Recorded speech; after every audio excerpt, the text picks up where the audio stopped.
Hi there, Eimear Burke here. Welcome to Fireside Chat number 13, where I interview, or I'm in conversation with an ordinary member of the Order of Bards, Ovates and Druids.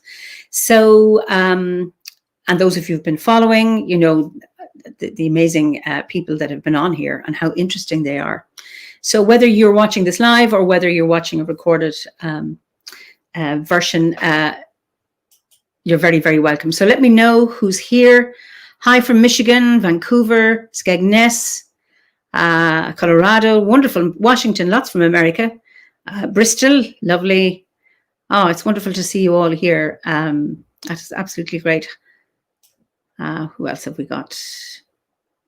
Yeah, Montana. Okay, this is wonderful. So let me introduce my guest to you, and Anne McConville from the UK. Wonderful. Welcome. Greetings from Maryland. So let me introduce my guest tonight is Jayne Mayatt from... Jayne, you're very, very welcome. Where you're from or where you are? Very good question. I am from originally Manchester in the UK, but I live in Canada. I live in Alberta, and I sort of live in a field. I'm in a house, you know, but I don't actually... Where I live doesn't have a name, but it's very close to a place called High River, which is just south of Calgary. Oh, wonderful. So you're Canadian now, or are you I am not a Canadian citizen. My partner has become a Canadian citizen and I haven't. I keep saying I will, but I haven't quite got around to that yet, but I probably will. So you're happy to identify as Canadian eventually? Yes, yeah. And I you know, sort of like to think of myself as an adopted Canadian. Oh, wonderful. Wonderful. Well, describe your landscape then. I know I see photographs on Facebook of you and horses and donkeys and things. So yeah, I've got a bit of a critter collection, a bit of an equine hoarder. But I'm on the prairies, but on the edge of the mountains too. So the mountains are just to the west. So my skyline when I look west is the Rocky Mountains, which is just beautiful, which is sometimes where I have those wonderful photographs. But when I look south, I'm looking out the window now, and east, it's all just grassland. Mostly, you know, it's mostly farmed and little houses here and there, but there's kind of a bit of a joke over here that, you know, your dog could run away and you'd still see it running for 2 days because it's just mostly flat. There's a few indents and stuff, but it's very flat prairie grassland. Oh, wonderful. So what brought you to Druidry? Oh, great question. I think, like so many people, I only came to Druidry, I'm not quite sure how many years ago, about 2005, 2006, just after I came to OBOD just after I came to Canada. We moved to Canada in 2005, and I think when I first moved here, we didn't live in this house then. We were renting a house in the city in Calgary, and I felt, you know, I'd sort of been plucked out of our little place. We lived in North Wales, my husband is Welsh, and we lived in a little farm cottage in North Wales, and then suddenly we plucked ourselves out and plonked ourselves. Can I interrupt you there, Jayne? I'm just wondering, are you too close to your microphone? There's a bit of an echo. Oh, I don't know. I'll go backwards. Is that better? I think so. I think it sounds better now. I don't know what happened. So I can hear it now. Or maybe closer. I don't know. I never know which one it is. But anyway, try it out. So we came to Canada, and I felt, even though we'd been here many times, but just on vacation and things like that, and we had a few friends here, but no family, I didn't feel connected to the land, you know, and I was seeking connection to land and to place because I felt very out of place. Yeah. And I'd heard of OBOD, like I grew up in the UK, and I'd had what might be called, you know, kind of druidic type or, you know, nature experiences in the UK. Like, yes. Even from being quite young, I'd always felt connected with horses. I often prefer horses company to people, which says a lot about me. But but I felt rooted in that place, so I didn't feel too lost. When we came here, I felt quite unanchored and not really.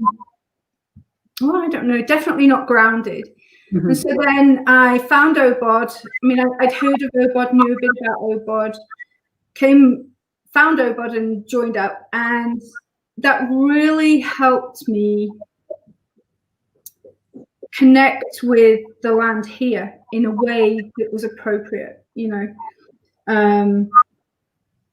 for this place. And for me, someone who wasn't born here, coming to this place, it helped me connect in a way that was appropriate. And how have you connected? Yeah, it's hard. So, and it took a while. So, working through the Bardic grade was really interesting in that, it made me consciously slow down and pay attention to the land.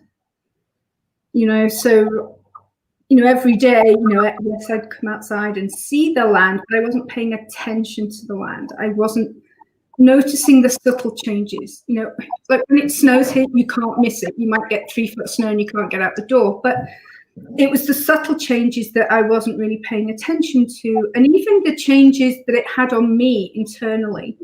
How I felt through the different seasons. And so I was experiencing them in a way, but not really understanding what it was. And so working through the Bardic grade really helped me get a sense of my place in the landscape. And so that was really helpful. So I do rituals with the land and for the land. I talk to plants and trees and other things that are here, but it just helped me get a better sense of being in right relationship with the land here in this place. Okay. Somebody suggests that maybe you need to lower your volume on your computer. Can you do that? Or on your mic? I don't know. Okay. Because when we were doing the sound check earlier, everything was fine. Okay. Yeah, how's that? Is that better? Speak again. Is that better? I think it might be. Okay. Well, I don't know. Maybe it is. Maybe not. Okay, so you find you have a connection with your land. Who are the people who were first there?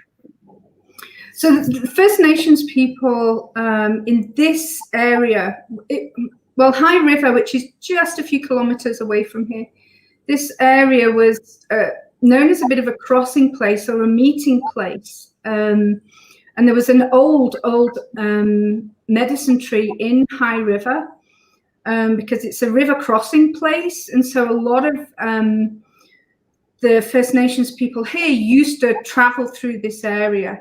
It's predominantly Blackfoot and the different Blackfoot nations like Siksika, Susina, Piikani, and a few others, but they were predominantly the people of this place, and they still are. That there are quite a number of reservations quite close by, and obviously lots of people don't live on the reservations as well. But the landscape is still shaped largely by First Nations people, and thankfully our government is like a local government, and provincial and federal governments are being more mindful nowadays of the rights of First Nations people. So I think there's still a long way to go, but I think change has happened, and it's positive.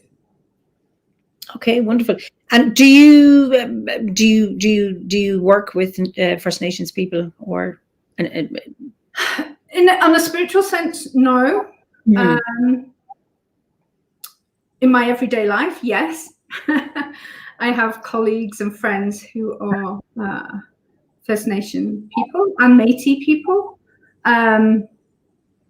but on a spiritual sense, there's a few Métis people who have been to some of our circles and to some of our events, but there isn't a great deal of crossover, I think, or myself particularly, with an accent like mine in this landscape, I try to be very careful that I don't come across as trying to appropriate the culture of other people, and awareness that while I've connected with this land, I'm still not from this land. And so it's really quite a delicate dance or balance of trying to be respectful and not appropriate, but still connect. So it can be interesting. I mean, I have one particularly quite good friend who First Nation elder, and I've done quite a lot of work with him, and we have a lot of spiritual conversations about the similarities of beliefs. But I know he wouldn't be comfortable coming to, say, our Grove meeting, but there have been open invitations, and there have been Métis friends who've been. Okay. There's a question from JJ. Which do you feel closer to, your childhood land or your adopted land? Ooh, JJ. What a question. It depends. When I'm here, I feel closer to here, but when I'm over there, or when I go, I do say going home, meaning going back to the UK. But then when I'm around here, I say home and I mean here. So I kind of switch between the two. And I know, because I do go over to the UK frequently, mostly for OBOD type events, which I conveniently connect with family events at the same time. I feel very connected. It doesn't take me long to feel rooted back into the UK. But I do miss here if I'm not here for a long time. Okay. Yeah. Wonderful. Tell me, can you remember your first spiritual experience? Yeah, actually, and back to horses. And I think I was probably around, I want to say 7 or 8, but it's a bit loose, right? It was there somewhere, and we were on vacation or holiday. Vacation is very North America. We were on holiday in Devon.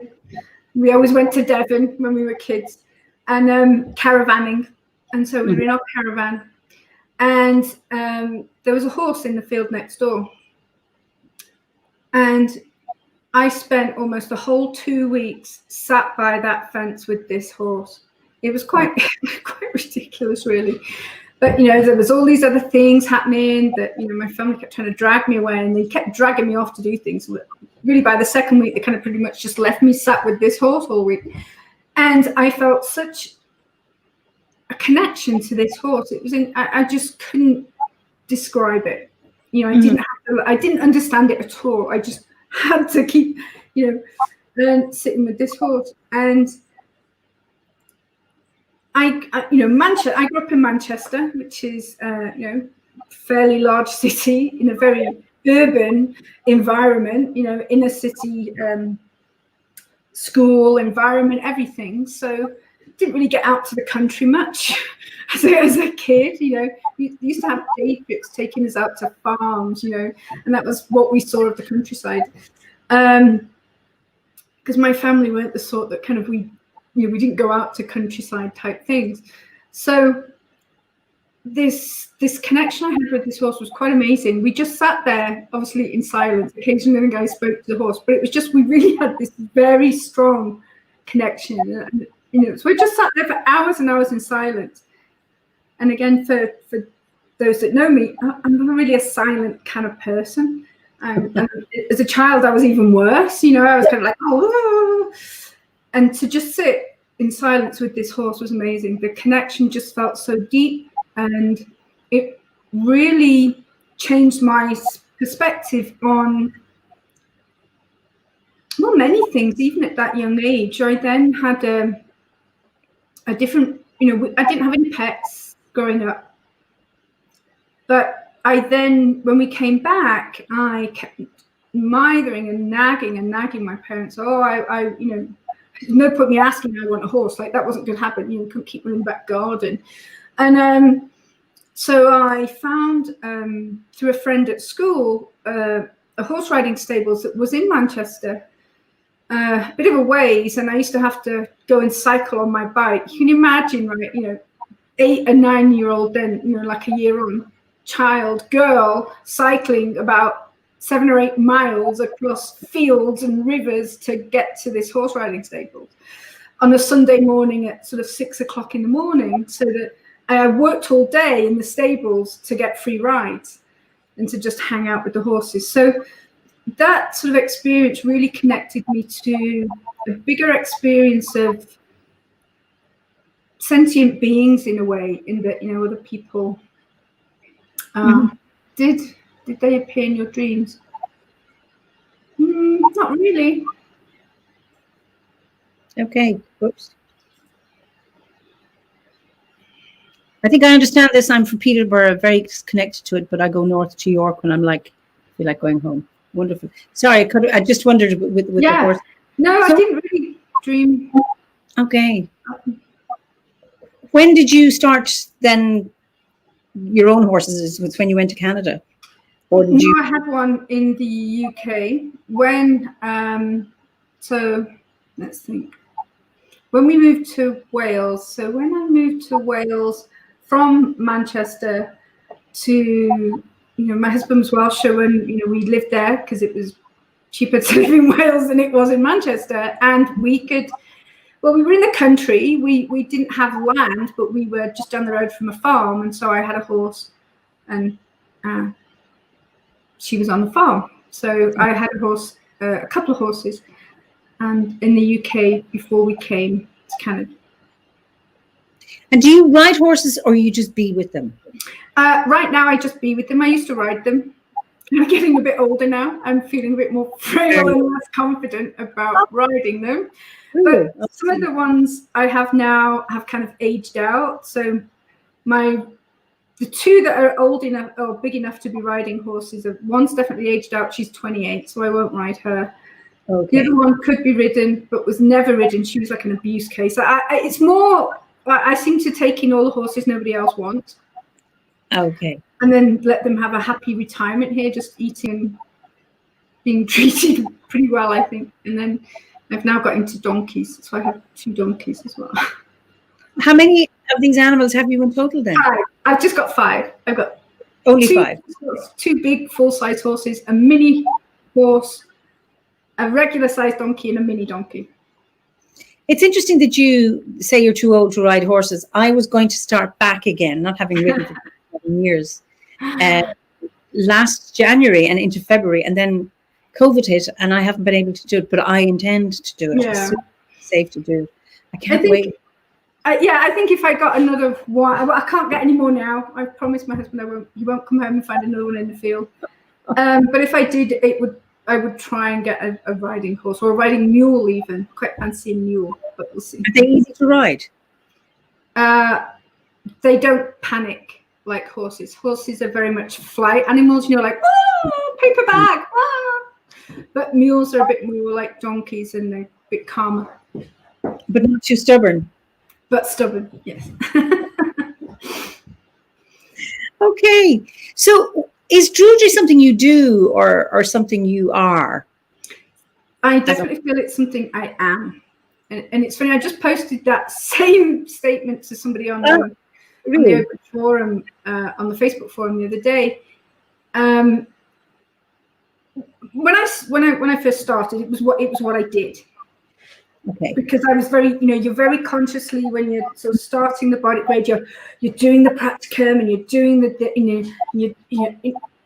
and it felt very much like I was doing things, but not now, not so much now in that. And I think also I had been involved before I found OBOD. I'd been involved in a few Wiccan groups. I didn't associate myself as Wiccan, but because I didn't know there was any other druids in the area. Yeah. it was easier to find the Wiccan groups than it was the Druid groups.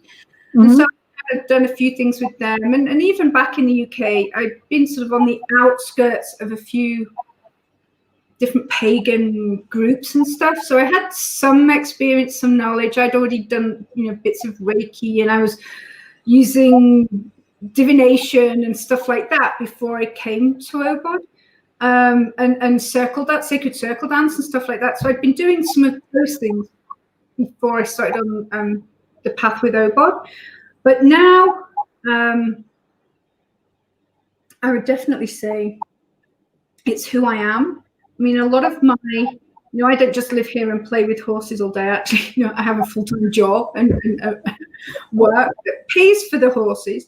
But it's definitely who I am. I see all of my professional life has been connected to serving community and disadvantaged groups. So in the UK, I worked with probation service. I worked on a couple of projects directly with the Home Office, developing programs for offenders before they were released into probation. And I worked a lot with youth in foyers as well before coming here. And here I now work, or I have pretty much since I came here, worked in disability services. It was quite funny. Before we moved, friends were like, "Oh, what are you going to do in Canada?" And I was like, "Oh, I'm going to semi-retire and have this life of luxury." And I work harder than ever now. But and so I see my work, my work role, my professional role, is very much intertwined with my Druid path, in that I don't see them as separate things. What I do, how I give of myself in everyday life, I do it with a Druid lens now, and so that's part of who I am and how I provide service to my community. Wonderful. It's lovely to it's lovely to see that how you integrate both. And when would you say Druidry has supported you in a big way or in a deep way? I think back to that example of when I first came here and I was feeling really ungrounded and it was really hard. It was a really strange experience in that kind of like emotionally I sort of felt okay, and I knew I was in a new land and I knew how to get used to the way things were. But yeah, I think without having started on the work with OBOD, I would probably not be here. I would have probably moved back.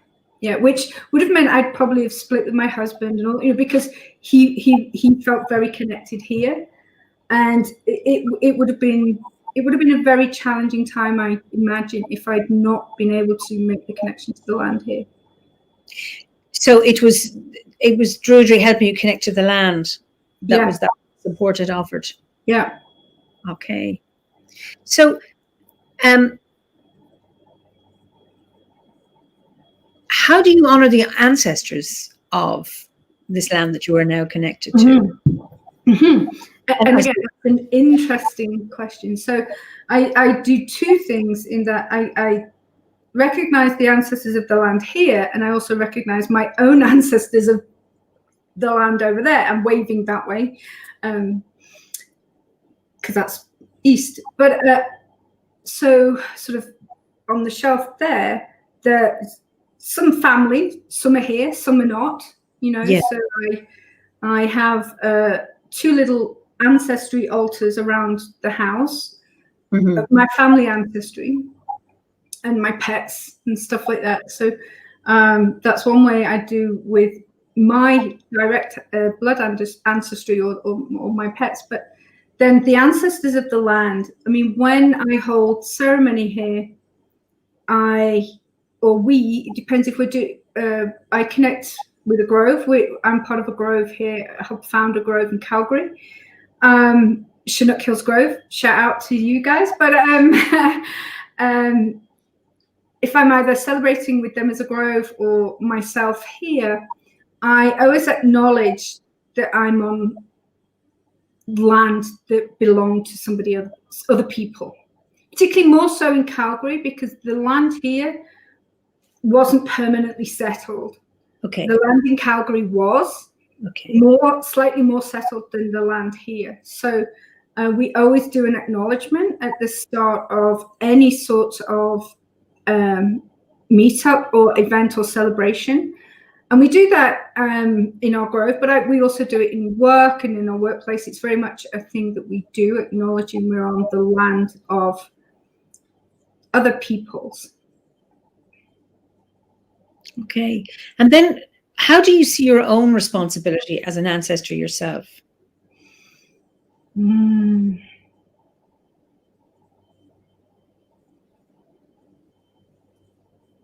As an ancestor myself. Whoa.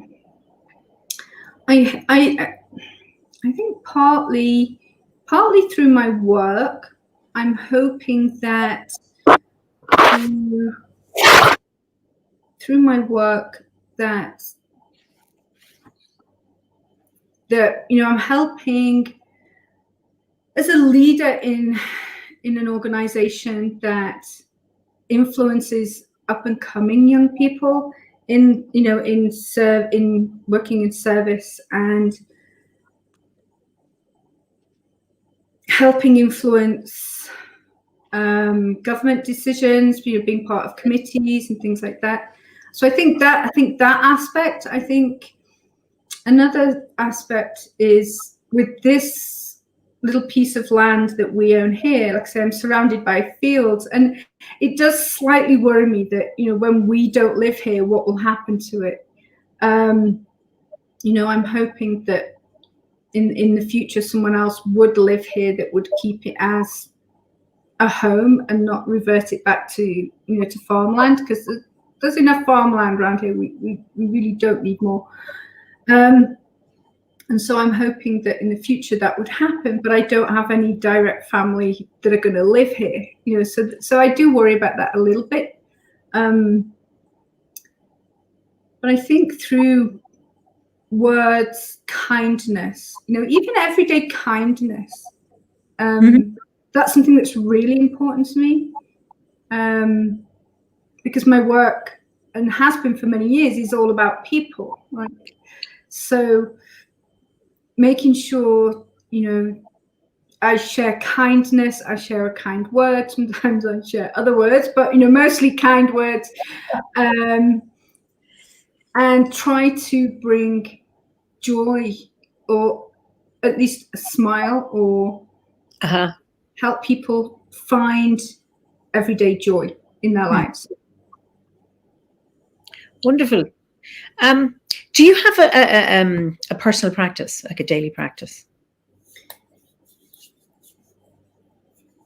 Yes, and it kind of varies a little bit with the seasons. Not a lot, more just because in the winter when it's really cold, I don't, I'm quick because I sort of do it outside, and it's very similar in a way to the some of the work. I don't want to give any spoilers here. So some of the suggested stuff in the Bardic grade about greeting the directions, and I kind of modified it a bit to. So when I first go out, because every morning I have to go out and feed the horses, right? So I sort of go outside and I face the directions, and I greet the sun, because I walk out and I'm facing east, and I do that every day. So some days it's a bit quicker than others. If it's minus 30 or something, it's very fast. If it's a really nice warm morning, I take a bit longer. But yeah, I do that every day.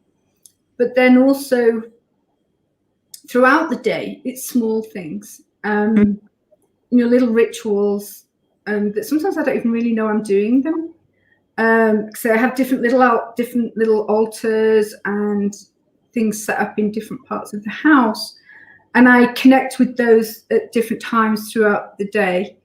And also, again, sort of almost a ritual of talking to different parts of nature outside. So I have a little cluster of trees. There's not many trees here, most of the ones we've planted, but there's a few older ones. And, you know, I'll be walking the dog or walking past, and I'll check in with them, how they are, how are you doing? And just, you know, so it's more sort of like ritual things, but everyday things, because again, I don't see being, you know, a druid or being a member of OBOD as something separate to who I am and what I do. So it's part of my everyday life that, you know, I do this, I go out, speak to the druid, do my directions. And I think I put on that Facebook post just the other day, you know, I'm still a druid when I'm in the dentist. I'm still a druid when I'm in the grocery store. It's not just something I do when I come and put on a cloak or something, you know. It's very much something I'm doing. It's who I am, and it's part of me. And does that make me perfect? No, I'm far from perfect. I'm human, right? I'm human, and I'm learning all the time, and that learning informs my practice going forward. You know, developing deeper understanding of my beliefs, and even sort of new advances in science, you know, which I feel are often catching up to what we believe, which always feels rather nice. Kick in and go, see, I told you, you know. That just you know, brings new perspective to my understanding and learning. But yeah, I'm definitely, it's who I am all of the time. It's not something I just do. So Druidry then isn't hard for you? No. Holy or religious or devout, it just is. Yes, it is. It's all. Yeah, I'd never really thought of it that way. Yeah, it isn't just something I do at the 8, you know, festivals of the year. It's who I am all year, every day, all the time. Now, say that doesn't mean that, you know, every day I whip out my robes and I'm conducting ceremony. No, I'm not, you know, but I definitely have mindful moments during the day, you know, and they vary, you know. So like at the moment, as I'm sure a lot of people are taking part in, you know, Philip's wonderful Druid Nidras, you know, that's wonderful. It's wonderful. Absolutely. They're wonderful. So again, having just that little bit of time to just go, yeah, you know, to focus, and, you know, make sure my head's in the right place, because it's easy to squirrel off. I'm very much a hare squirrel person that gets distracted. Hi, Jayne. This is to when you think seeing the land as others' land becomes the land of you, your ancestors. Something I question myself, studying my family tree, where I belonged. Others' land. Good question. Did I say others before? The land of others, possibly, or others were here before. You know, my ancestry is not here. I feel I belong here now. Does that mean I'll be here in 20 years? I don't know. It might not, you know. I might be just somewhere else in Canada. I might be anywhere. I don't know. But now, here, you know, I think I'm someone who lives fairly in the now. You know, I do worry a little bit about the future, but I, you know, really don't lose much sleep over it. And so I embrace each day, and I greet each day with the joyfulness that this day brings. But, you know, I'm not sort of sitting asleep worrying that, oh, you know, where am I going to be? But with the land, others' land. Yeah, maybe I wasn't clear earlier. Where I am, again, it's hard because I don't own the land. Technically, I own, you know, a mortgage that says I am responsible for this piece of land, but I don't own this land. This land isn't mine. I'm just the person who looks after it. Yeah. You know, I'm like a guardian of this little piece of, 8.5 acres, right? So, and then the bigger land or the landscape of where I am, I'm just a little part of it, I'm just one of the people helping make this land feel respected and honoured, and not used and abused, because there's a lot of that happens in the land, and that a lot of that has happened in the land here in Alberta, because we have the oil sands up in the north, and they're fracking everywhere around here, like everywhere. So, often I'll make up silly little songs and just sing to the land that I'm sorry that that's happened, and just trying to apologize in a way, for some of the injustice done to the land. So I do feel connected to the land here now, like this bit of land, and the mountains here. I feel very connected when I go into the mountains. It's very strange. I remember Dave the Bard talking about it when he'd been over here, did a concert up in Edmonton, and then went on a quick trip into the mountains. And as you kind of drive into Banff, and anyone who's been there knows it's one of the most beautiful places in the world. You just drive through, and the mountains just then suddenly surround you, and it's just like you're being enveloped in the mountains.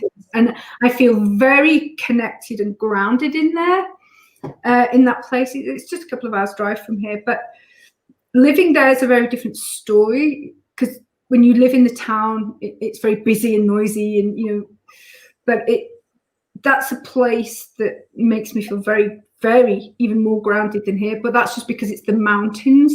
I have a different energy between being in the prairie and being in the mountains. I'm going to come, because there's something around you leaving your imprint on your land, your ancestor, that whatever you're doing. I've lived in Southern Africa, and I remember driving through the Orange Free State for hours on end and saying, the dog running for 3 days and still never realizing I understood that. And I found that really difficult, because I'm a tree person. And I remember having a friend who was from the Orange Free State who moved to Ireland, and he felt claustrophobic, that everything was in on him. The horizon was only, 3 feet away. And how does your land welcome the trees that you've planted? Because I know, for example, in the west of Ireland and up in Donegal, there are very few trees. You can see them burnt because the wind doesn't accommodate them. And so the prairies do they ever have trees, or have they always been prairie? A bit of both. Yeah, so there were more trees, but parts of it have been prairie for a long time. Yeah, oh my gosh, we've planted a lot of trees that haven't survived. Here, when it gets windy, we can get some pretty severe winds, and because it's very open, as the winds come through, it can be like 100-kilometer-hour winds, and it just destroys them. So even just a few weeks back, we planted in September, I think, 21 trees. And these were quite big trees, and spruce trees. We've got huge, big 5-foot stakes all around them, and rope and everything, to protect them from the wind until that they can really root in well, so that over the winter we don't lose them. And so I always ask, when we're bringing any trees on the land, we have a little conversation about, you're going to be okay, and we're going to look after you, and I hope you can, and so I said, welcome the tree in, but also I asked the land about the changing, because this last few years, really since OBOD's 50th gathering, I planted a lot of trees for the 50th. And then every year since, we've planted a few more, and some have survived and some haven't. But this last few years, we're kind of on a bit of a mission now to get more trees in. And you know, I spend time with the land, asking it what trees. So it's funny, when Marcus was talking about that a few weeks ago, you know, I sit and or walk around an area and say, okay, you know, do we want some trees here? Do we want some trees here? You know, because it's not just, oh, I want, and I'm going to plonk these trees here. Because I think when we did do that when we first came here, it was like, oh, we're gonna, you know, exerting our will and power over the land, and that just really wasn't successful.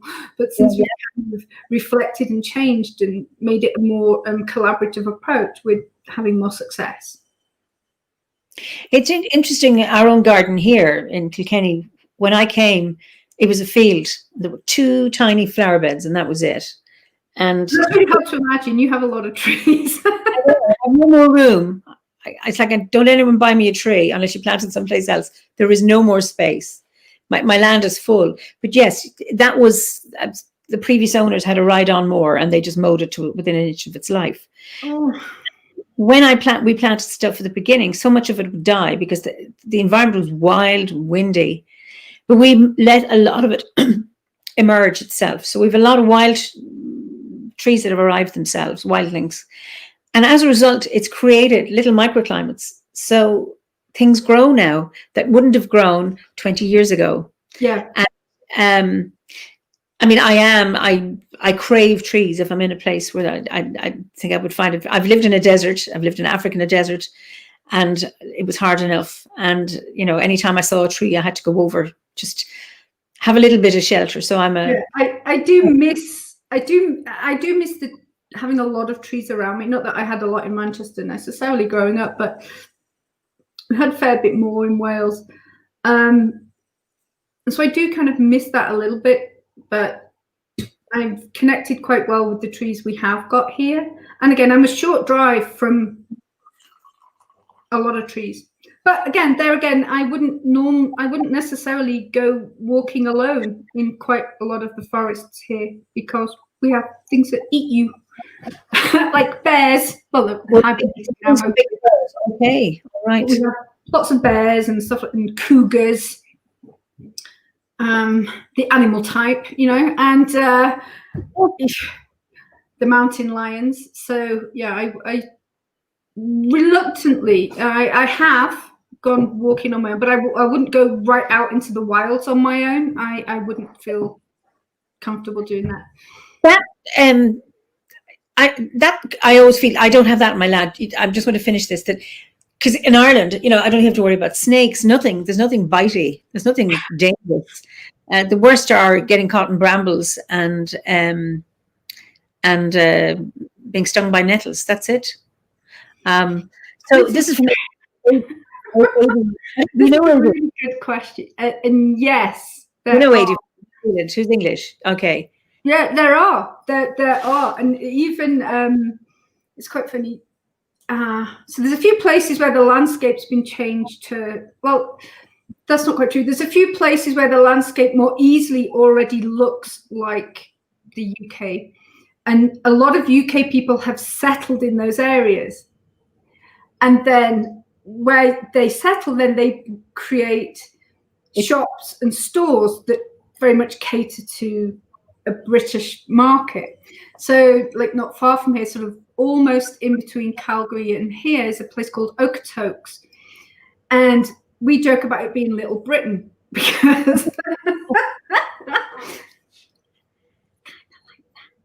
but you know, that's where I would go and buy English bacon and supplies that, you know, get imported in. But there's a lot of Brits in Okotoks, and I've got some Brit friends there too, but you know, there's a lot of British people in Okotoks. And so yeah, there's little clusters of places, you know, and they have things in the pubs there and stuff that are like things that happen in the pubs in the UK, which isn't part of the normal culture here. So yeah, there's little microcosms of where it's a bit of both, you know, the landscape drew people, and then they further informed it and made it even more culturally like Britain, as opposed to just the landscape.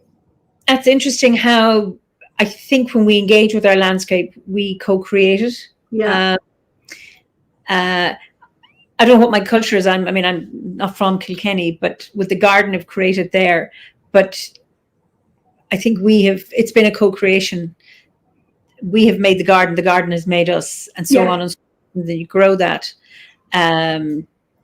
Here's Trudy Richards. And I found that the trees that have self-seeded in the gardens I have lived have grown most absolutely. And that was, I think, a really important one if you can do that, you know. Yeah. If we've got some poplars that have self-seeded. So we've got several of those that have done that quite well. A couple of them are really close to the house, and it's like I'm really loath to move them, but they're a little bit dangerously close to the house. But they're still there. They're growing. We've not moved them. At some point, we might have to spread. They have to be under and through, and I dread to think, they must be, because they're so close. But there are some others that that's it. Self-seeding has started to happen this last couple of years, and I'm hoping that will advance as well. The one thing about poplars, I don't know if Canadian poplars are different, but poplars they're very erect, so their roots are only as wide as their canopy, but they're as deep as their canopy. So you may be okay. So they're very close to the house. Okay. What would you say is okay? I'm going to go back. Okay. Without giving spoilers, what was your favorite grade?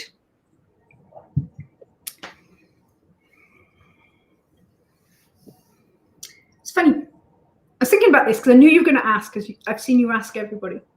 And I'm actually going to say the Bardic grade. Because I think that I also like to try. I'm not very musically inclined. I've tried, and I still try, but I'm just not very musically inclined. I like to sing, but I don't sing in public. I don't have the self-confidence for that. But I used to sing in the choir at school, but that was about it.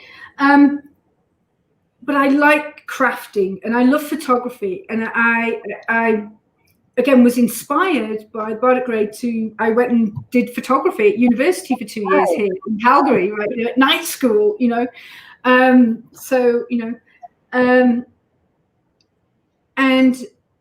so I love my photography. I love fiber. I love things with my hands, right? So I've been recently, this last few weeks, I've been restarting cross-stitching and needlework again. I've not done that since I was a child, and my grandma taught me. And so I was doing that, and it gave me the permission, not that I needed permission, but you kind of go through life and you forget you can just do things for the pure joy of doing it. And so I felt that the Bardic grade gave me permission to find that inner artist, to draw things. And it doesn't matter if nobody else likes it. If I enjoy doing it, that's all that matters. To do photography, to do pottery. I think I've got some bits behind me, bits of pottery I did. And there's Kerry Lee's wonderful moon goddess there. But lots of artistic things like that. I think I would never have done that without that kind of kick from the Bardic grade saying, go on, go and do that. Go and find your inspiration. Go and do it. I wouldn't have done it. And so I am forever grateful for finding that, finding that inner artist, that I enjoy. And OBOD grade, OVA grade, I did enjoy. I had done some herbal type stuff before with Susan Weed. So some of it was new. There was a bit less of it new, and I'd already done quite a lot of divination work and healing work before that grade. So it wasn't as new as the Bardic grade. Felt much newer in that sense.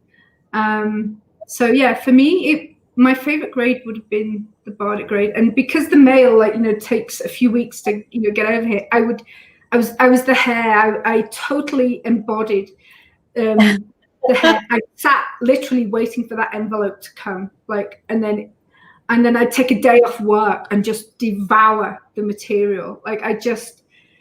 It was incredible. Yeah. I remember the excitement seeing the brown envelope coming in through the box, and I've done lots of courses, and I don't think I have ever been as enthusiastic about a study path as I was with the Guard. Absolutely. It was like, oh, another one. It was just loved it. And the opening of the envelope and taking out the 4 books, and maybe there was a supplement one, and what's there, what's here this month. Just absolutely beautiful. This bundle of magic that came for, well, I was doing it over many years, but it was like each grade came for a year, and then I had to knuckle down then and start looking at it. Really, but I took longer with the other grades, but it consumed all of my time as I was doing it. So even though I did it in just over a year, it felt longer because so much of my time was invested in it. Sort of, I manipulated my time to make it almost all of my time. Do you know what I mean?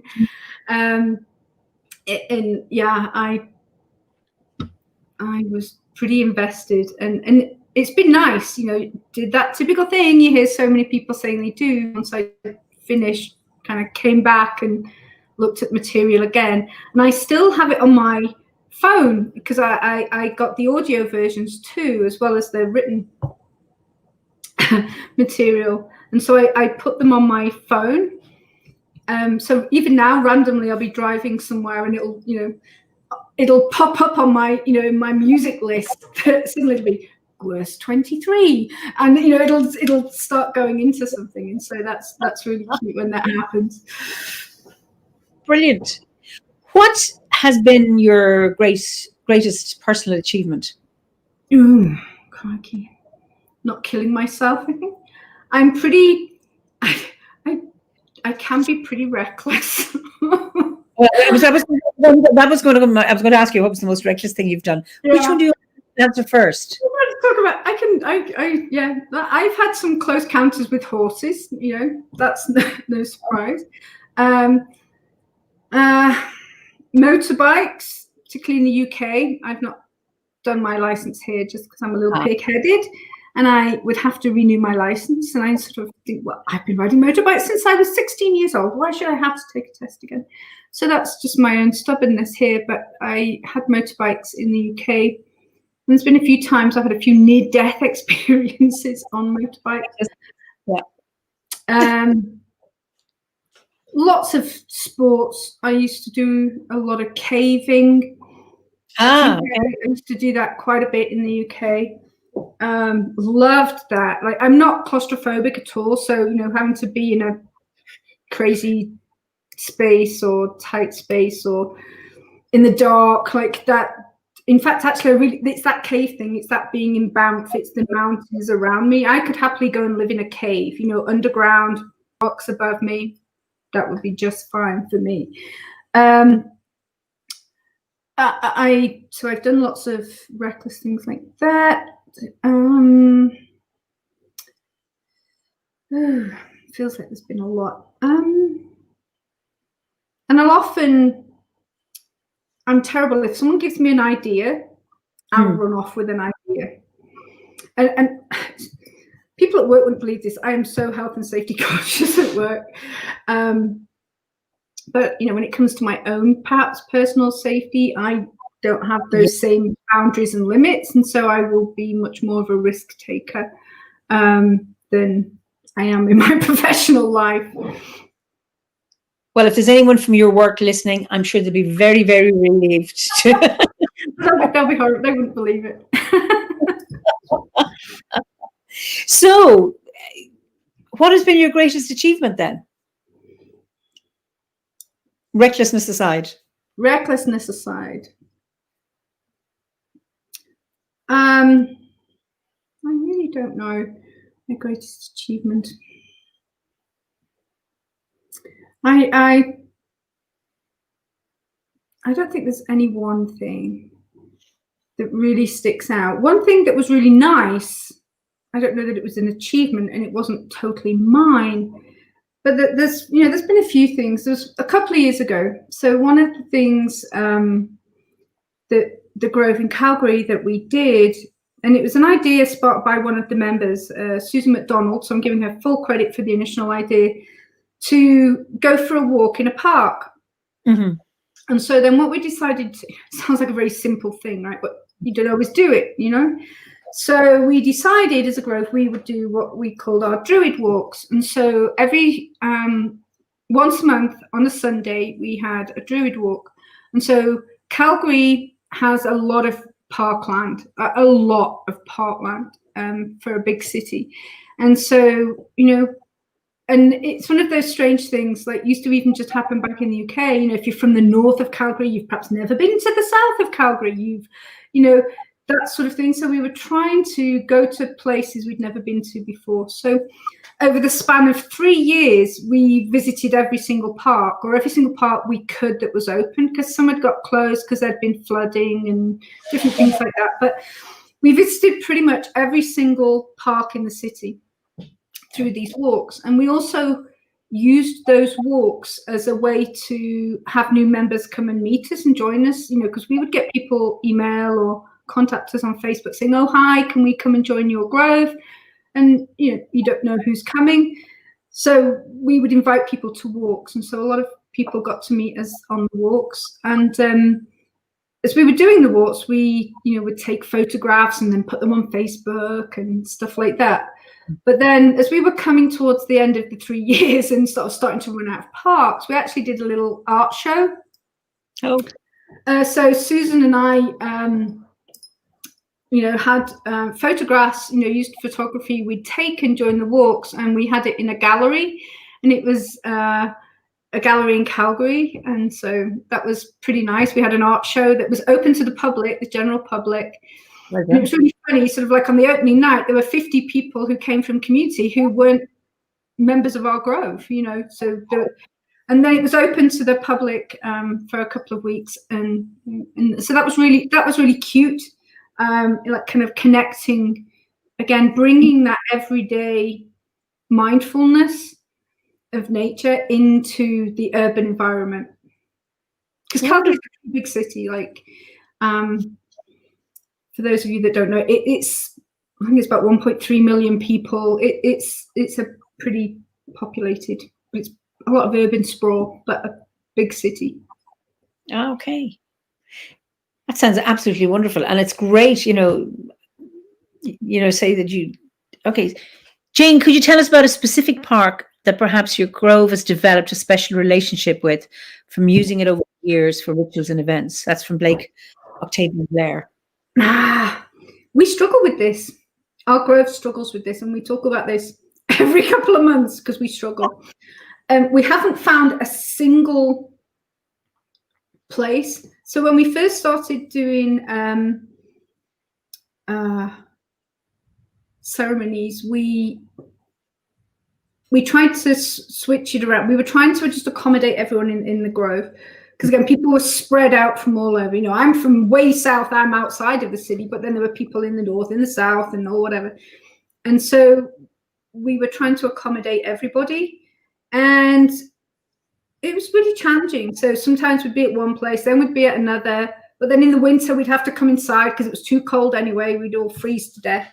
So we've ended up at a place now. I mean, obviously this year we've been largely on Zoom. We did have some earlier in the year, but we've recently mostly been on Zoom. But We found a couple of parks that work for a couple of us, and we've now just been sticking to those couple of parks. And it's interesting. One of them, there's some really, really interesting places we found through doing the Druid walks, and some of them are amazing. So there's one place, it's actually a birth forest. So a birth forest. A birth forest. So it's connected to the end of a park. So it's called Fish Creek Park. Is massive. It's actually huge. It goes on for miles and miles and miles and miles. But right at the one end of it, or one little part of it, there's a birth forest. And so for a number of years, every time a child was born, a tree was planted, and it was sponsored by an oil company and all. But it's a very nice place. And so there's lots of new trees there. And then there are some stone structures. And so there's this little stone circle in a public park, a little stone circle with 3 oak trees.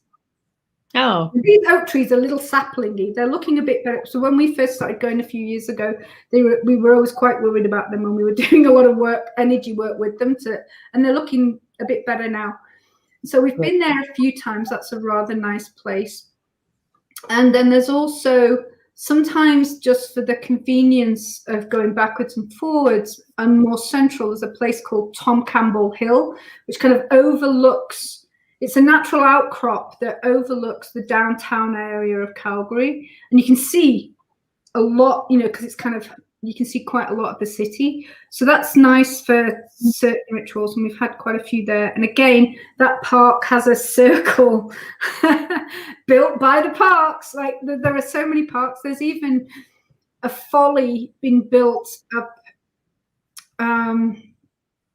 in the northwest. I have to think where it was, in the northwest. That's like big stones. I'm talking big stones, like a big stone circle. Now we know some of the local Wiccan groups use that circle for ceremony too, but there's a few of us there one day, and on one of these Sunday walks, and then it was quite close to some houses, and so we were talking to this chap who was just doing his gardening, and he said, "Oh, these stones, like what's the history of these?" And he was telling us really the land developers just put them there as a bit of a folly, really. But he's like, "But the Druids come." So we're like, "Oh, really?" Like, yes, the local Druids come, and they have ceremonies, and we see them out the window. So that got us interested. But actually, it's a local Wiccan group. But he's happily thinking it's the Druids, so I'm not going to correct him. But there's lots of places in many of the parks. There are labyrinths. There's several labyrinths up on Nose Hill. So a few weeks ago, I met up with Gail. Oh, We weren't in lockdown situation, but we did meet up with our masks on, and we went up to Nose Hill Park, which is a big outcrop above this, sort of definitely looking down on most of the city. And there's a medicine wheel up there that was built by First Nations people. It isn't a historic one, but a new one was built. Okay. And then there's also a labyrinth in that park. So there's quite a few parks with labyrinths and interesting architecture, like stones and tree alignments that we often go there and go, "Oh, this has got to have been built by someone with some, either Druid or pagan influence," because the alignments and everything are really quite interesting. Wow. That's wonderful to hear this. And it's interesting that, whoever made the stone circle, and it's not old and it doesn't have history, but, we make our history. And just because it's new land, I see Gail has said, "Hi, Jayne, it was a lovely visit." How you make it, because when people moved from an old country to a new country or new land, they brought with them either their own spirituality, or own spirits, or whatever it is, and then they connected, and then they began to build from there. And you can create a new way of being as a future ancestor. Yes, most definitely. Or create new traditions. Often the people can become quite pejorative about creating traditions, like, you know, something is tartanism, or because this notion that tartans, that every clan had their own tartan, that's a bit of a modern invention, but actually it's a nice one because it's grown from there and it does have a validity, so that you can create traditions. They don't have to be eons old, because things change all the time. And I think that's there's a couple of places that we tend to go to now that feel right, you know, and we've been going there, and because we've been going for a number of years on a regular basis, we know that that bit of land, that space welcomes us, you know, so we don't feel alien there. Exactly. There's another, just something from Blake here.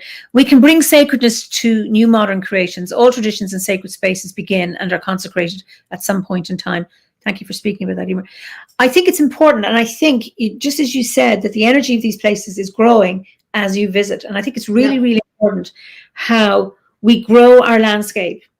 And this is about the co-creating, connecting with the spirits of the land, even if it's your adopted land. Remember, you belong there, it doesn't belong to you. Exactly. By engaging in a sacred way, you raise the energy, and it's a bit like when you meet a person for the first time. You're strangers, there may not be a connection, there may be a kind of an instant one, but you're not in love. And then with time, you get to know each other and discover more things about each other. And I think it's the same with landscape as well. It needs time. The landscape needs time to adjust to the new humans, and then the new humans need to adjust to that new landscape, and we can create.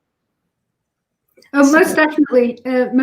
And again, you can feel it, same as you can in the UK. You go to different places and you can feel different energy.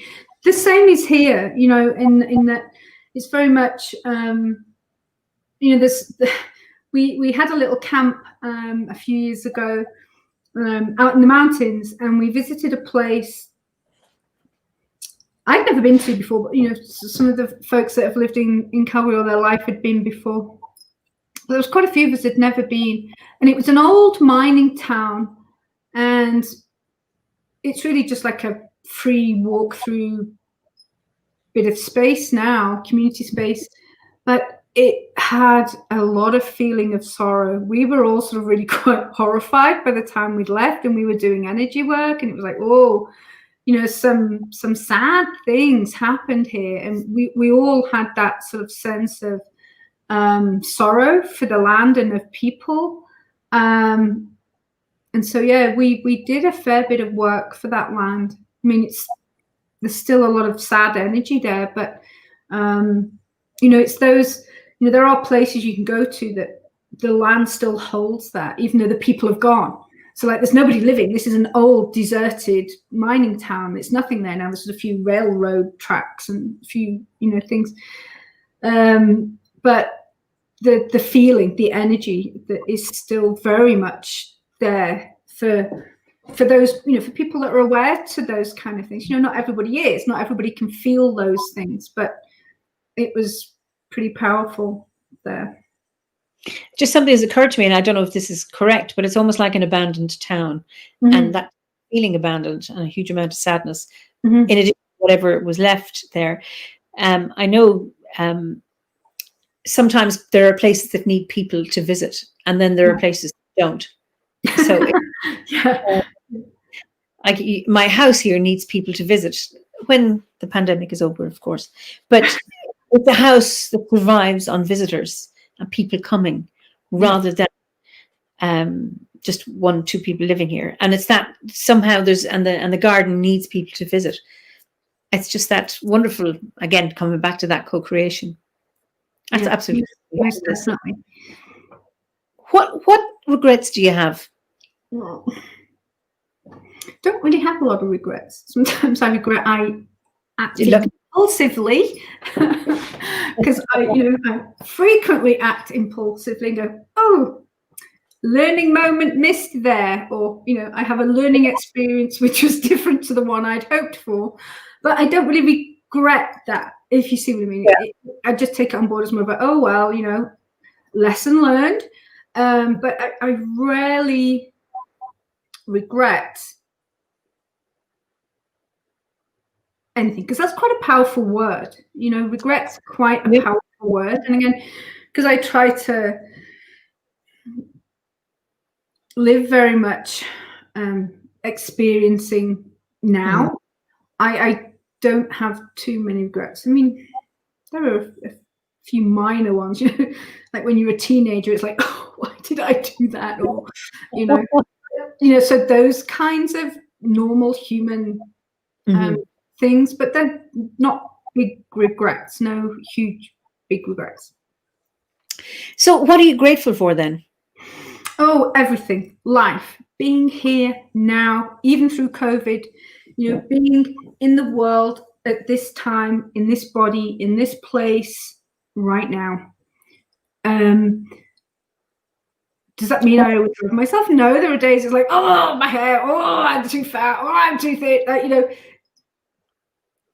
that's external pressures on us to seek perfection, but I really like being here, you know, being embodied here now, because there are so many wonders, and you can find wonders. I really like to find wonders. Like Penny Billington inspired me a few years ago to really think about, you know, finding those small wonders every day. And like, I really do. There are so many, even just tiny little things. And that's really important to me, you know, like just watching a bird eating or flying, or, you know, the joy of being alive and being grateful, you know. I am very grateful to have, you know, relatively good health, you know, a few aches and pains, but, you know, I'm in relatively good health. I have a roof over my head. I have food in the cupboards. You know, there are many people who don't. So I am, you know, and that's my work. I work with those who don't. So, you know, I see that other side of it on a daily basis. But I am grateful to life, to the universe, you know, to deity, because I do. So while I have a very strong spiritual connection with animals, I do believe in deity too. So I am grateful just for my existence here and now. Wonderful. So what was the most recent wonder? This morning. Oh my gosh. I know you've seen some of my posts on Facebook with the ravens in the barn. So we have a barn. It's an open barn. It's not got a door, so the horses can just come in and out. Like, they're the best life ever. They can just come in and out. And we have 2 ravens who are living with us again over the winter. This is the 3rd, possibly 4th winter they're staying with us. And they have babies in the spring. It's rather fabulous that they do steal things from the house and the well to build their nest with. Like, they pull shingles off the roof to build their nest. But anyway, they have this huge nest. It's enormous in the barn. But the ravens, they are so funny. And one of them has an injury to its wing. Oh, okay. It still flies well, but when it's just sat, it's kind of sat a bit sort of crooked in its wing, hangs low. But the ravens, they make me laugh. So, you know, I go out in the morning, do my direction, and go out to see the animals. And these ravens, they make me laugh. They, like, you know, I have that imaginary conversation with them many times, and you know, they'll leave me little gifts of, you know, feathers, and Wonderful. And I just love that. You know, I have a large feather collection, but we have magpies here too. We did have some owls, but really since the ravens have permanently moved in, we've seen the owls less. So yeah, so it was the ravens this morning because they were just funny. Like, they're kind of nattering to each other. And I would sort of imagine this conversation going on between this couple. And it's kind of funny. I make up stories about them, what they're saying to each other. When ravens have, I assume it's the same there, but here they've different calls and they've different And I've heard them on the trees arguing. Yeah.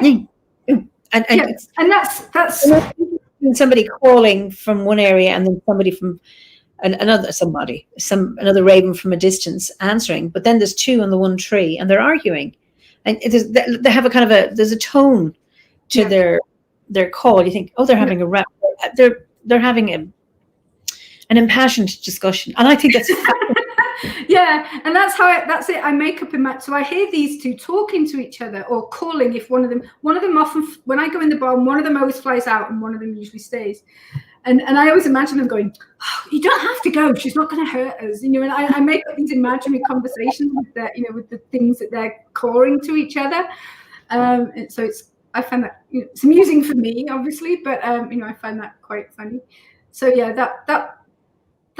they bring me joy because they're just beautiful. They're huge. They're beautiful. Yeah. And so intelligent as well. What would you change about your life? What would I what? Sorry? Change about your life.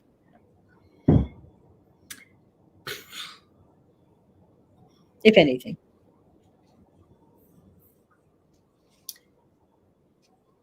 That it was easier to get back to the UK for visits.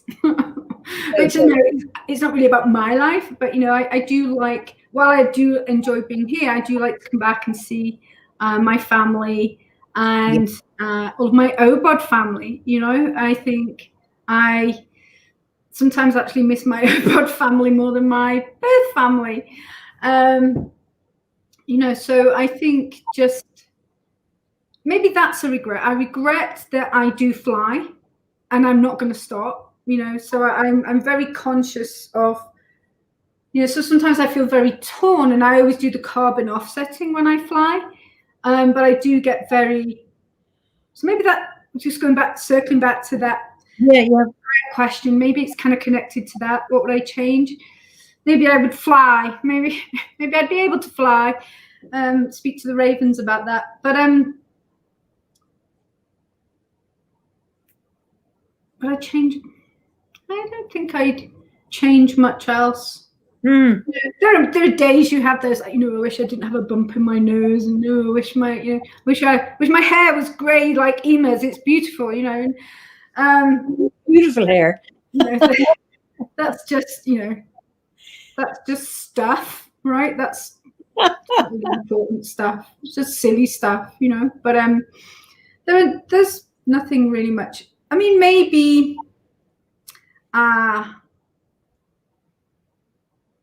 No, not really. Okay, just you mentioned the flying and the struggle within, should we say, the conflict. This may not be related, or your answer to one concern you have about the modern world. It may not be related to that conflict, but just interested in hearing what concerns you. Yeah, it'd be connected, I guess, in that, in one sense, it's wonderful how much we are an interconnected world, but that's also a challenge at the same time, in that, by being so interconnected, we migrate and then take some of the challenges either with us or bring them back, and obviously the effect on the ecology of the world, it does bother me. And again, living here, it's an interesting, that was something I hadn't realized for when we moved here, how important the energy industry is to this place, to Alberta particular. Historically, Alberta has been the energy source of Canada, really, and largely down to the States, and they train it and, trying to build pipelines and existing pipelines, and there's a lot of oil here, oil and gas, and millions of people are employed in that sector. And so obviously recently with, even just before COVID, but then with COVID, the that sector's been very heavily hit here. And it's interesting to see people's reactions to, sort of in one breath and kind of like, hey, there's a bit less this or there's a bit less that, but then the human impact is really hard. And so while personally, I've not been affected by that, I see neighbors or people I know being affected by those hardships. So it's a really interesting dynamic here, the challenge of living in a place that is rich in natural resources that the energy sector want to develop, shall we say. But I mean, there is a lot of development here too. We have a lot of wind, so there's quite a few wind farms. Solar, they're only just relatively recently starting to have a lot of solar farms because we have a lot of sun. We have a great deal of sun here. Not everywhere in Canada does, but in our bit of Canada we do. And so there's more and more towns, even like municipal towns, little towns saying, hey, we're going to go solar powered, and then having huge big solar panels installed. But that's problematic too. So there's no right solution. It's really about right intentions, I think. There are very few situations where you can be living without having any impact, and some people do, and I totally admire those people that do and can. But we can't all at this point live that way. We can all just work towards doing our best, and hope that changes. And I do have hope for the future, not necessarily my future or my legacy, but when you see the younger generations coming through much more aware than we were, each generation seems to be more aware of these challenges than the last, which is really good. And that gives me hope that, going forward, future generations will have a different relationship with the land and the stewardship of the land. And, but yeah, flying, vehicle use. Yeah, that I have a hybrid car, which is crazy out here because couldn't have an electric car where I live at this point because they don't have enough range in the winter, because when it's cold the battery life goes down, so I would be really stranded. But that technology will change, right? In another 10 years the batteries might be better, so that I'll perhaps actually get into town. So being aware of things that I can influence, influence in when and where I can. I think you need to get your horse and sleigh for the winter. Oh my God, I am looking at a sleigh, but because my little pony does drive a little cart, and the donkey does too. Wonderful. So, given all the concerns about the modern world, what gives you hope about the world? Yeah, the generations coming through, I think the awareness and for the most part that most people, most rational, level-headed people are starting to see that, oh yeah, there's a consequence of what we do to the land, that comes back to us. Particularly as well here, there's a lot of challenge around water here. There's a lot of places, particularly a lot of the Indigenous First Nations reservations have very poor water in some of them. And how outrageous. It's 2020. Why are people not having clean drinking water? It doesn't make sense. So, and even here where we are, we don't have good natural drinking water. We have like a little plant room downstairs in our furnace room. We have a whole section of filters and stuff that our water has to go through so that we can drink it. It's naturally so hard it would come out the tap orange. Oh dear. Okay. Yeah, and so there's a lot of places like that, but it's it's good. I think it's encouraging that people are, each generation we're becoming more aware. I think and that's good. Great. When and or why would you fight back?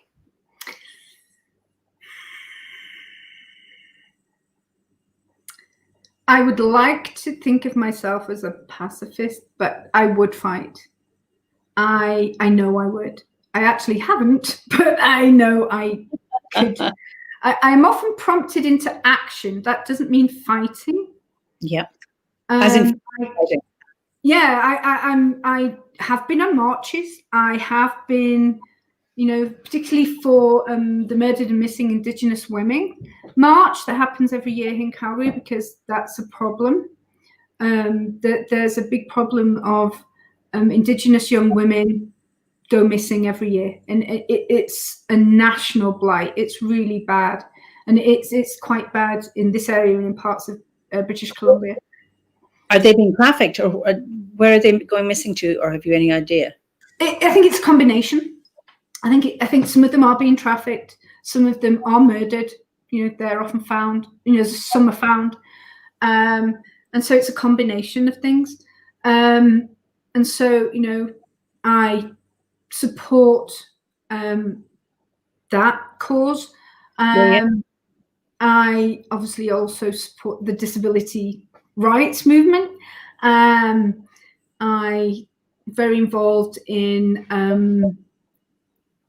I usually volunteer at the Pride Festival we have.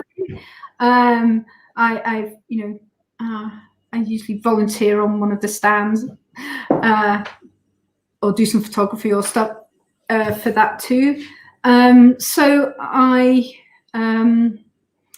there's quite a few sort of causes that really kind of get me riled up, and there's some of them. But also the one that I would probably move to action would be animal abuse, because being such a big animal softie, that's hard for me to think of animal abuse. So I could imagine situations where if I saw that happening, I would take physical action possibly, but I would try to use words first. Reason first.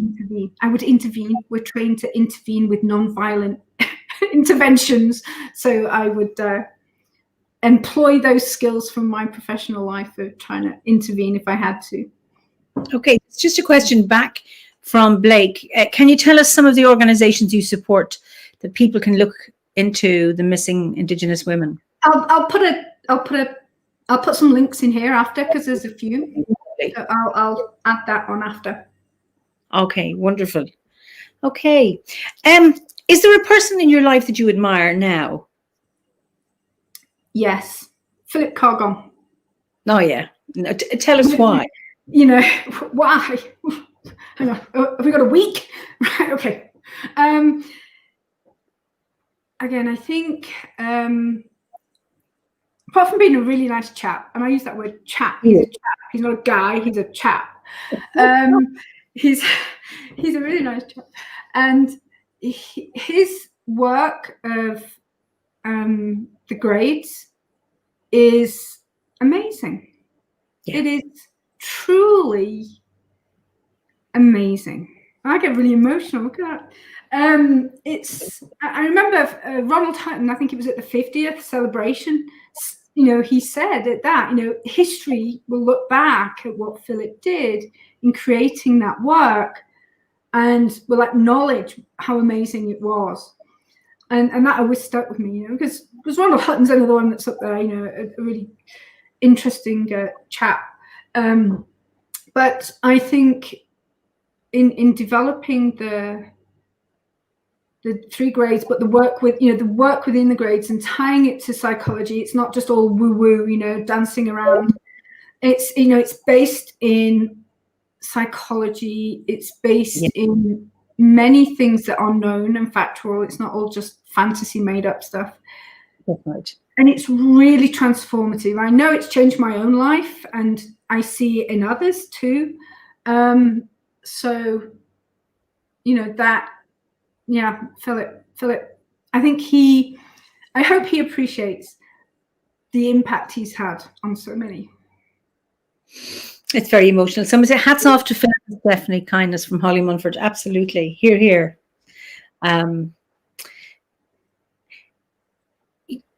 Usually I ask this question about what is your favorite season? Yeah. Now. With the snow? Where we are now. I like the period in between Samhain and Yule, and I love midwinter, the solstice, Yule, because it's that change, it's that big change, you know. I like Samhain, but it's not my absolute favorite. I do like it, but I like it because it's the start of this piece. Okay. You see what I mean? It's the start of the darkness piece, and again, I think that's back to me. I could happily live in a cave. I like that comfort of the darkness. And that introspection and that some cozying up by fires, and I've not really had my fire on much. It's been unseasonably warm, but I like this run up to the midwinter to the solstice, and then I like that the solstice is the change and that it starts to get lighter, you know. So I kind of, this piece now is my favorite time of year, and I've really, as I already mentioned, I've really enjoyed doing Philip's Nidra, but then I also do the Caitlin Matthews 12 days of Christmas Oracle divination stuff of the year. So starting on the 26th for 12 days, you know, do a card reading, and then that signifies a month of the year for the year to come. So I've done that for a few years, and I really I look forward to that all year. Like I really enjoy doing that, and then I enjoy each month looking back to say what did I say? What was my prediction for this month of the year? And I have a lot of fun with that. Are you a tarot reader? Yeah, a little bit. Oh, okay. A little bit. I dabble. I'm learning. Okay. I've done it on and off for years, but I like to divine. I've divined with pendulums for years,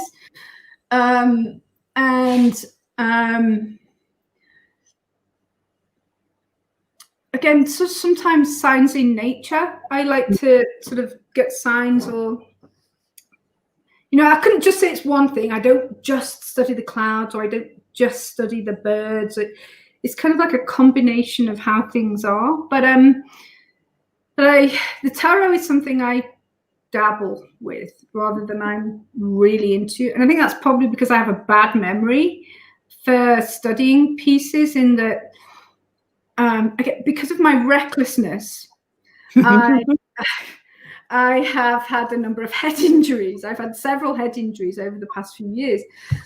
And I even had another one this year. It's like, oh my God. And I was just in the bar and I was being reckless. It's like, I can do this. I can get this hay bale down. And I slipped and bashed my head, right? So I forget. I struggle to remember the meanings of the cards. And so I'm always having to reference. So again, I really like Philip's approach of, well, what does the card speak to you? But so that sort of, that method works better for me because I can't remember what it would have said in the book.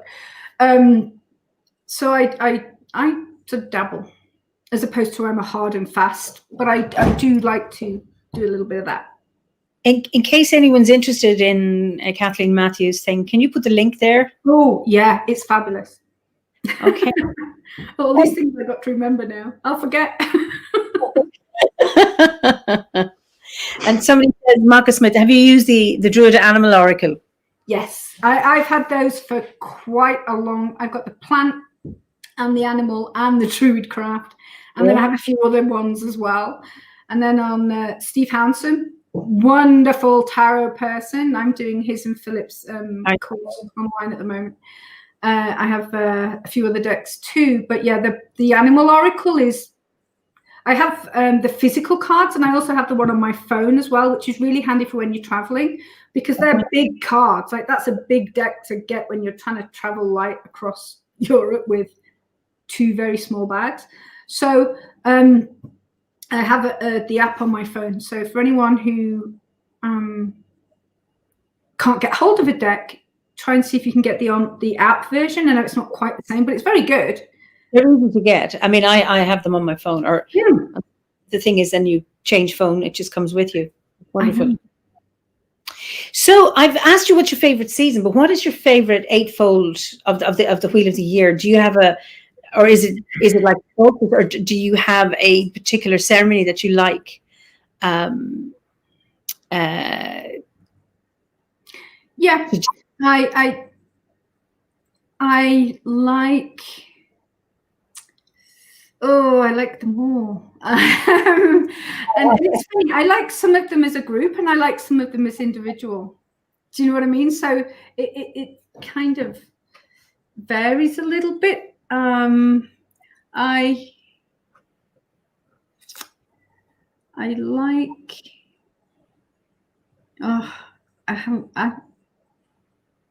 it's really hard to have a favorite, but no, I can't pick one. It's really too hard. I like different aspects of all of them. And I do follow all of them.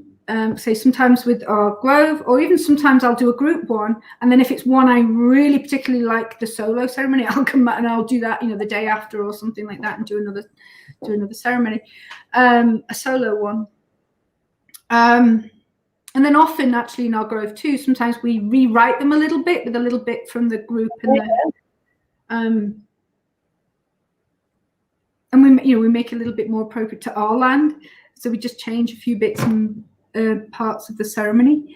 I think that's important that you allow yourself to do that. I've done that here, so a lot of mine is in Irish. Yeah. And when I started off doing ceremonies, there were no OBODs. I had to do it myself, so I was doing a blend of the individual and the group together to see how I could make it work. And and that's what's lovely about the order, is that there's no dogma or no set format for a ceremony. We do have our order opening and closings. I do those. But in terms of the rite or ritual, because even in the ceremonies that we do in Glastonbury, both summer and winter gatherings, they're all different. We have different people who work with them, and it's that creativity to so there's the freedom to have different rituals if you so wish, but also there's some magic about the same rituals, because each time you do it, even if it's exactly the same format, every year you do it, it's different because you have different people. The landscape is different. It's always an energetic, because you get a different experience from doing what might seem the same, but it's different. Yeah, and it was funny, as a Grove, we decided to actually kind of kind of play with that theme. So for the first year, we did every ritual right as the book, like maybe change one or two words, but almost exactly as it is in the book. Then the second year, we went right in the opposite direction. We went through to having almost no formalized ritual, but more just of a gathering and a holding space and saying words and just free forming it in a sense. And then after that, having experienced both of those extremes, we came to kind of where we are now, with whereas we do a bit of both. We pull from the solo, we pull from the group, and then we have a space within it that people can just say whatever comes to them. And that's the magic of ceremony and the magic of ritual, so that it's not an empty ritual. Yep. That it has meaning.